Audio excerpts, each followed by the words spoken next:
Hello everyone, আসসালামু আলাইকুম। তো আজকে কি রান্না করলাম, আজকে আমি বাজার থেকে পুঁটি মাছ এনে পুঁটি মাছগুলো ভালো করে পেঁয়াজ ও বেশি ঝাল ঝাল কাঁচামরিচ দিয়ে মচমচা করে ভাজি করেছি।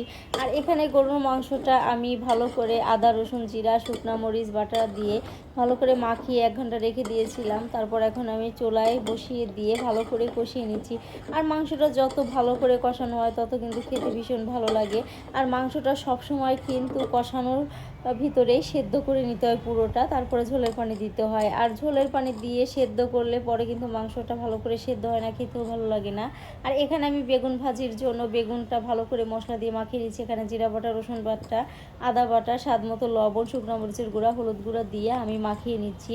তারপর আমি বেগুনটা ভালো করে মচমচা করে ভেজে নিব। আর এইভাবে মশলাটা আগে মাখিয়ে নিলে বেগুন ভাজাটা খেতে ভীষণ ভালো লাগে আর বিশেষ করে সহজও হয় কিন্তু।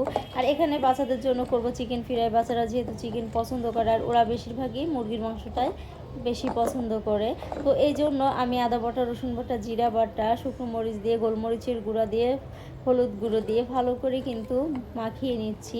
মাখিয়ে আমি 1 ঘন্টার জন্য রেস্টে রেখে দিব। তারপর আমি এটা কর্নফ্লাওয়ার বেসন দিয়ে বাচ্চাদেরকে ভাজি করে দিব।